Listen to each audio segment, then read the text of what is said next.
Welcome to Conversations with Jen and Mel. This show is about real life with real people, having real conversations, from better health to mental health and more. Let's check out the conversation right now with your host, Jen and Mel. Welcome to Conversations with Jen and Mel. This is something about sex. This is part 2, a sexless marriage part 2. Sexless marriages, part 2. So last week we talked about women.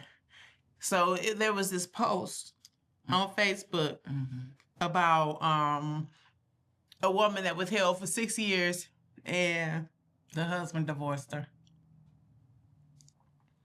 the husband divorced her after withholding for 6 years. And we talked about the reasons why a woman would withhold sex for 6 long... That's a long time. For potential reasons, because we don't personally know this couple. She did that on purpose. We're trying to brainstorm some Yeah. situations why a wife would withhold her 6 husband years. for 6 years. 6 years. Yes. But now we're talking about... The husbands. Oh. Why are the husbands? Because Melanie and I are both familiar with couples who the husband It's the husband. is withholding. Bad. And so we want to talk about, why do husbands withhold sex from their wives? And so I want to say this, and men, you all need to talk. Please talk to each other. Please have these conversations, because I'm hearing from the wives, but the men don't understand that they are not alone. Dude, your best friend is having the same issue. Dude, your neighbor is having the same issue. And so your coworker is having the same issue. Your boss is having the same issue. But men don't talk about this No. because of their ego. Men are so drowned in their ego. They're not having the difficult conversations with each other. And so the women in their lives are suffering when men need to understand, no, but bro, if your backstroke broke, you're not alone. Your best friend is too. He just It's hasn't not the admitted it to backstroke you. that's the problem. Well, yeah, you know what I'm saying. Especially with African American men with this high blood pressure. Yes, hypercholesterolism, all of that. The glycerol fat, all of that. That belly fat. Yes, all of that. So it all contributes to, the hormonal issues too. The hormone issues also. Yes.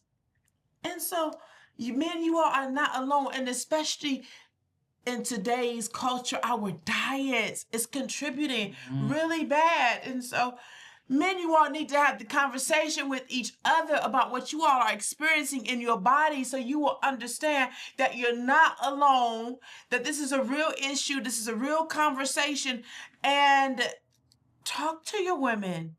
Don't avoid your women, because your women are out here feeling inadequate. Because they think it's them. They think that their aged body you're no longer attracted to, that you no longer want them, that you no longer desire them. And so they're internalizing all of these issues, and they think they're taking the blame, and it's your body. Let them know your body is betraying you. And then once you have the discussion about your body being betraying you, stop being so dang on selfish. So even though you can't perform in that manner, you still have an obligation to your wife. Please tell me you know another way to satisfy her, because when your backstroke wasn't broke, you were satisfying her in other ways too. You have more weapons than one. I really think it's because whatever is going on in a male's psyche,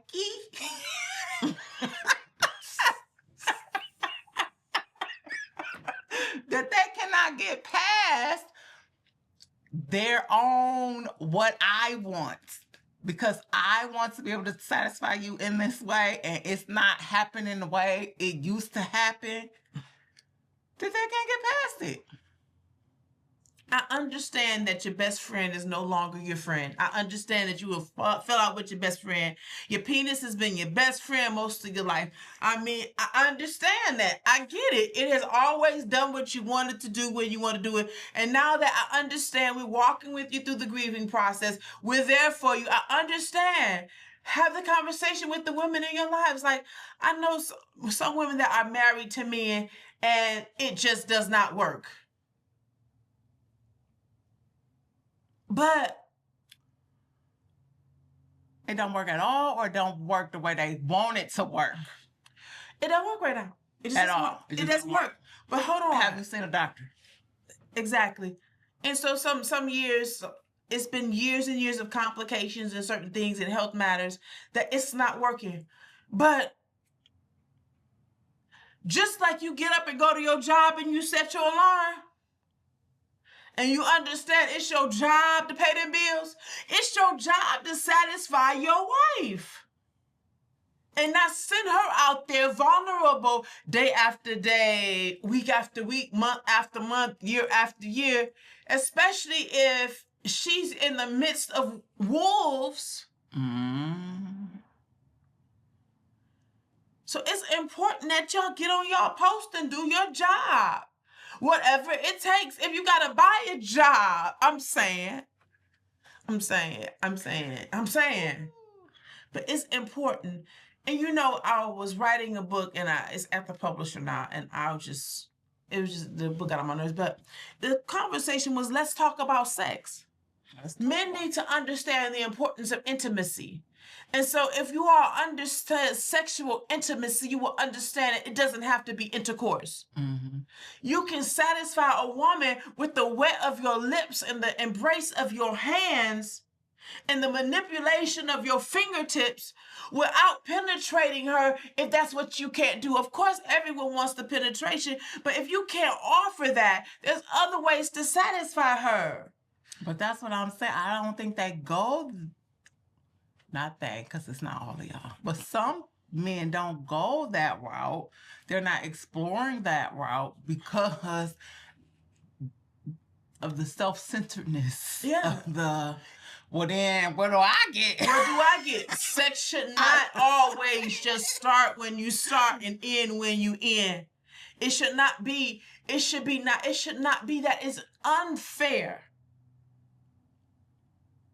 to expect her to always want to submit and surrender her body to your pleasure every time for years and you know, decades. And I'm saying, what happens to the selflessness of lovemaking? Mm-hmm. You know, what happened to the passion and the selflessness of it?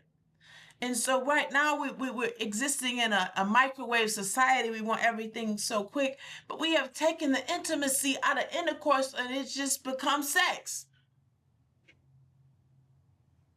If you were dating, like what was going on when you was dating before y'all was having sex?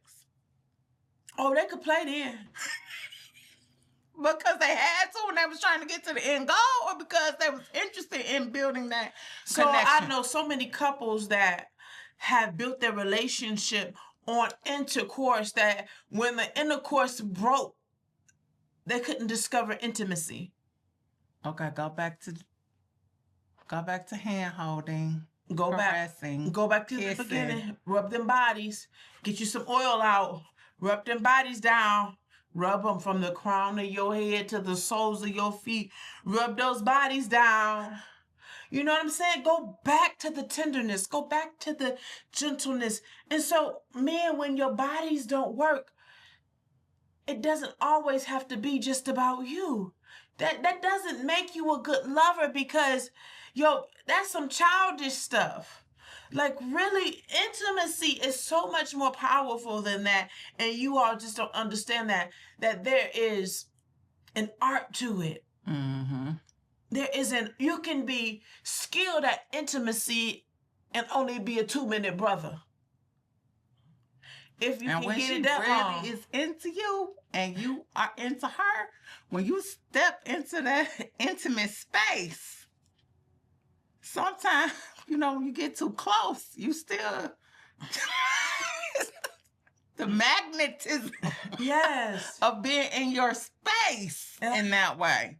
But you need to draw her in, like, and that is just we're so busy focused on the penis size and the length of time that they're able to perform, and and if they're able to perform, that it's so much around that we don't even discover about our bodies and explore, and men only want to explore on their terms because they already got a goal in mind, like, okay, if I explore, then it's going to end with me getting mine. It's not over till I'm done. Mm-hmm. Yeah. So what is done? Is that, I'm assuming that's why if you have this issue, you don't even start because you don't know. Because you can't get done. Game is, yeah. Because you can't get done. So what they do then? Like, where can they derive their pleasure from if it's not the end game that they're accustomed to? So what else brings you pleasure? Like, if you're not going to get it from the end game, then what? So satisfying your woman is not enough? I mean, I don't mean to be funny, but the sound in her voice when she's satisfied, the level of that moan didn't do nothing for you. I'm just saying.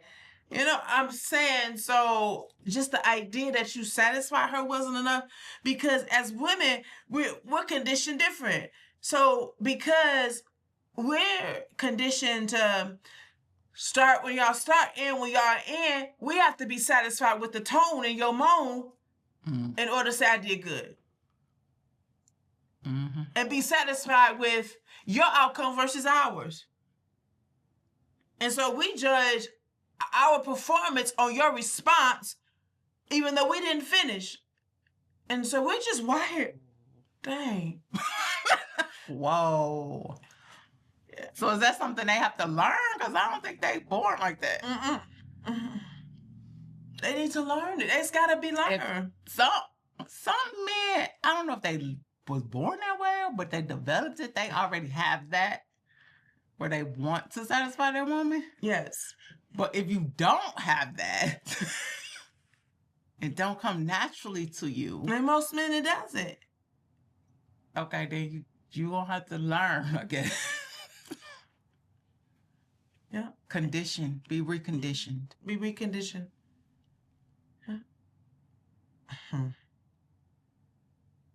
Withholding sex in the marriage. Yeah. Men, talk about your health issues. Talk about your health issues. So assuming it's not a health issue, why else are the men withholding? Oh, I know some men that withhold from the wife because they were busy into the girlfriend. True story.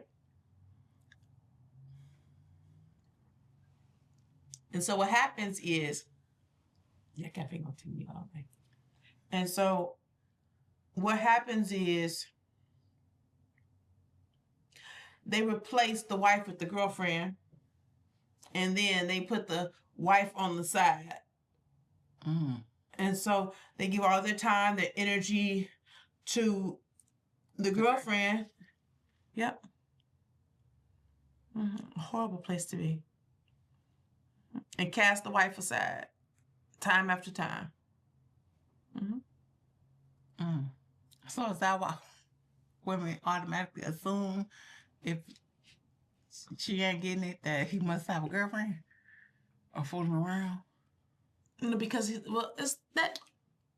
that's a myriad of things that it could be, because sometimes it's just the men aren't having the conversation. Like literally, a lot of times I tell the women, I said, and I don't mean to be funny, and I don't mean to be disrespectful in any kind of way, but I tell the women, I said, so in order for you to figure out what's going on with your husband, I said, watch his erection in the moment, in the morning.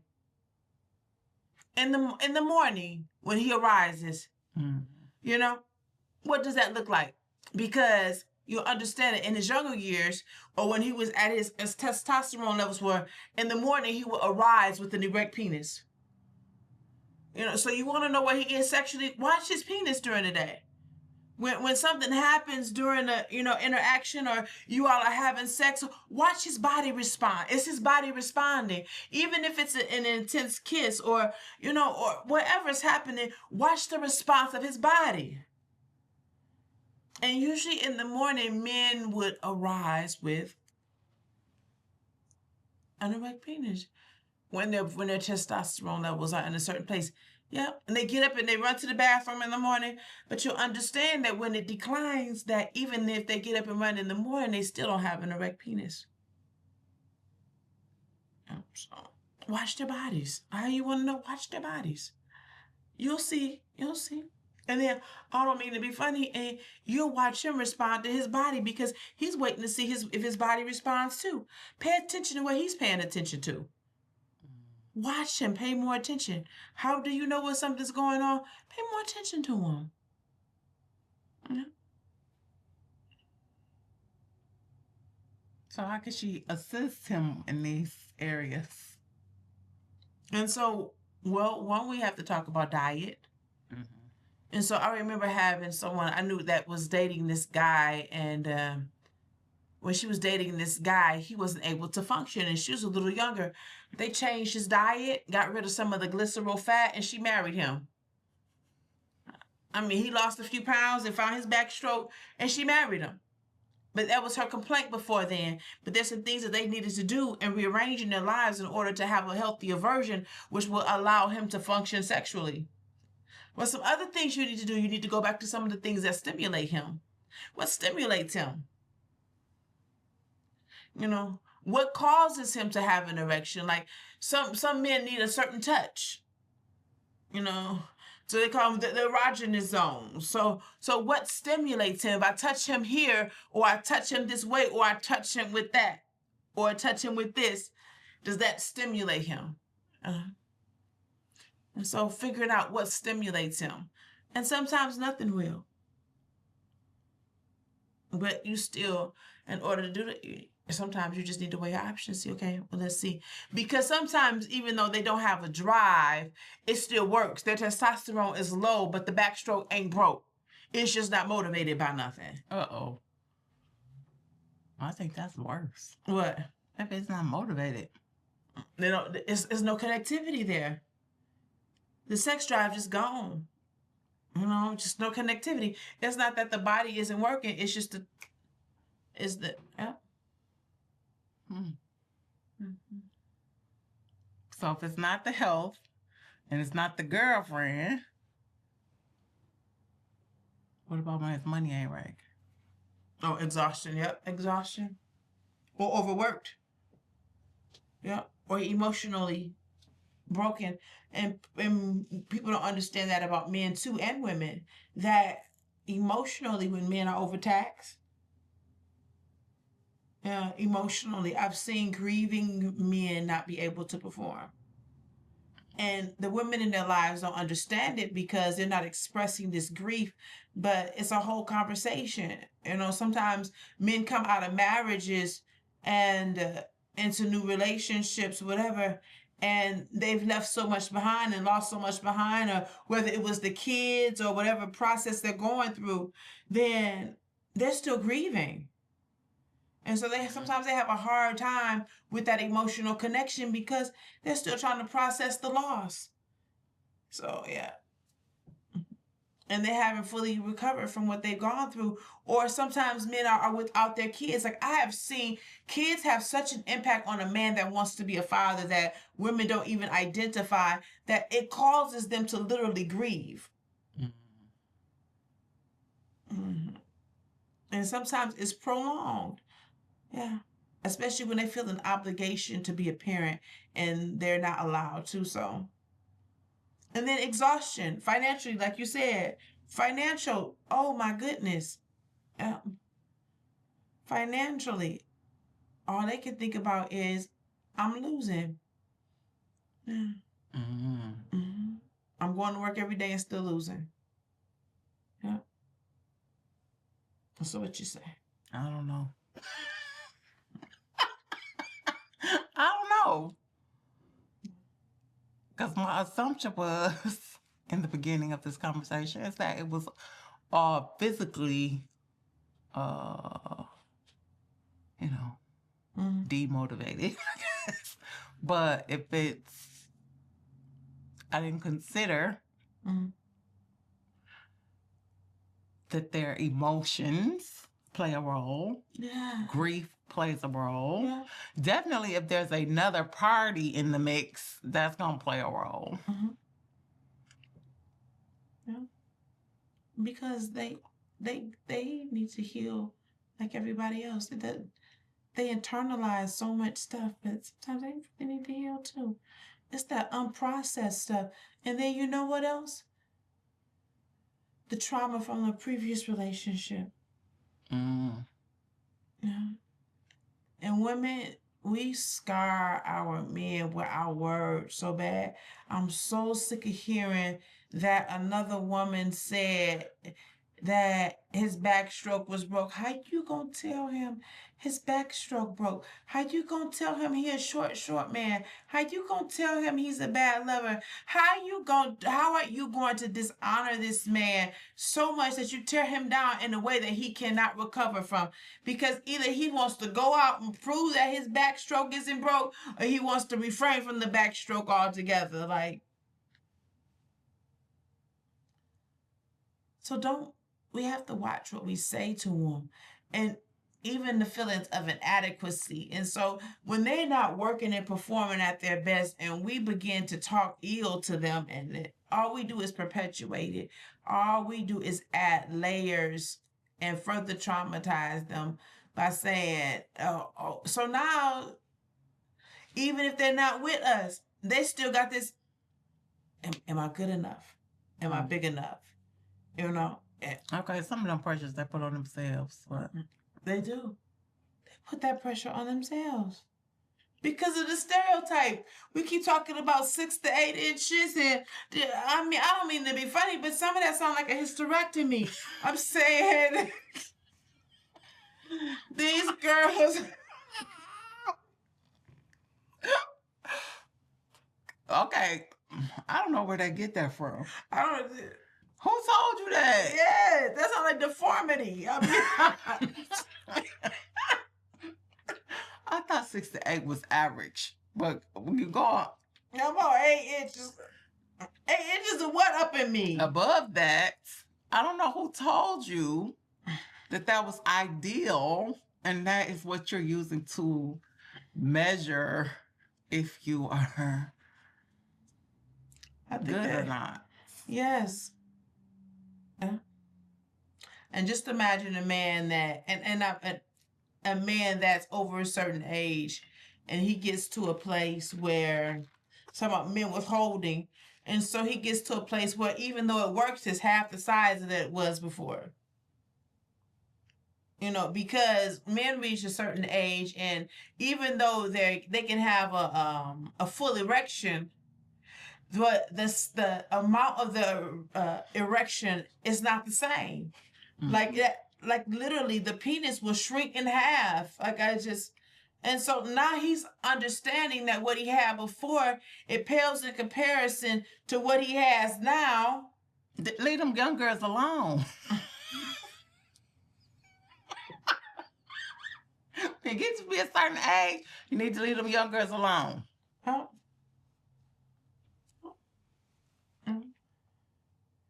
And then you have to, and men don't understand, especially in the marriage. So if you have a rational wife, she understands. If she's of a certain age, she's already had the conversation and all, she's got 50 friends talking about the same thing. So you being honest with her about what the condition of your body is and what you're experiencing. Be honest with her. This isn't the first time that she's heard this. Women typically have a different type of support group or a system. Yes. And we talk about a lot. We talk about, yes. And they all having the same conversation. I said, oh, Lord, here go another one with the same. I said, Jesus, if these men don't get to talking, Because all these women are internalizing so much hurt. Even if you're not going to talk to each other, find you a therapist Yes. you can talk to. Yes. You can advise. Yes. Bounce. So she can encourage you to have the conversation with your wife. Yes. So the woman will know, it's not because her boobs are sagging that you're not mad at her for getting all this cellulite on her. I mean, I'm saying, have the conversation because she's growing more and more insecure in your marriage. Or are you that shallow? Because maybe you need to go in therapy about that. Because if you've been married a while, or if you married older, whichever way it happened, and she has saggy bosom and cellulite, yes. Some and men you're are that offended shallow. by that. Some men are that shallow. Some men are that shallow. Yeah. Absolutely. So some men do, I know some men do go to the gym, but so if your wife is not matching that energy and you're not attracted to her, then what?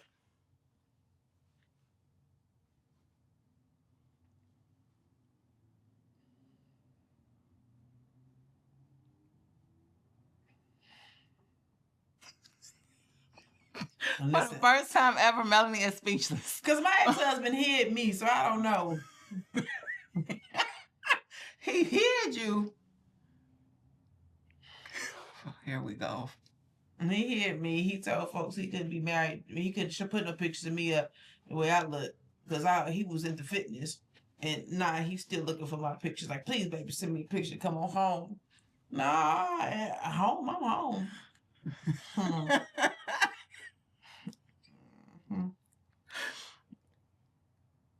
He was trying to hide you from the public. He was trying to hide me from the public. What was going on at home, though? Was he still making his moves on you at home? Late in the midnight hour. I mean, just saying he had his routine that it was.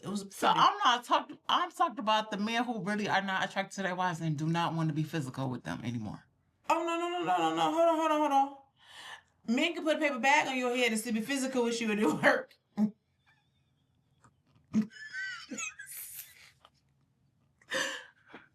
Okay, so that is not it's not whether or not they're attracted to their wives, because they still gonna have sex if they are able, they're capable of doing so. They still gonna have sex with their wives.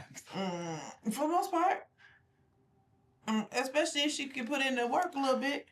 So it's only when they're physically incapable or they're emotionally blocked. Otherwise, it's on and popping. Or they got a side piece, and they putting all the energy in the side piece. Whew. All right.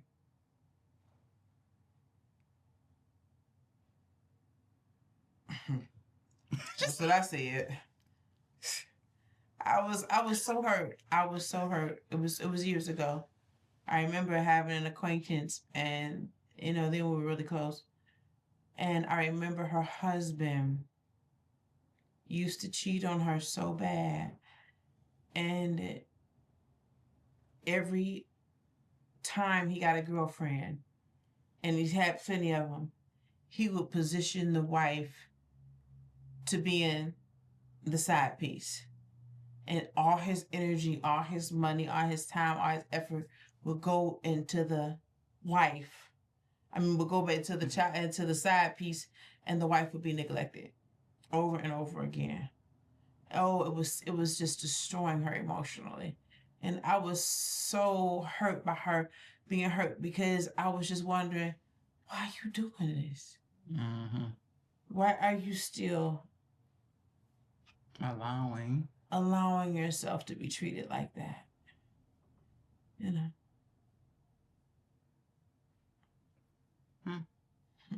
Well, all right. I think we just did 2 shows on this. So stay tuned for more conversations. Jen and Mel. Yes. I hope you enjoyed this episode of Conversations with Jen and Mel.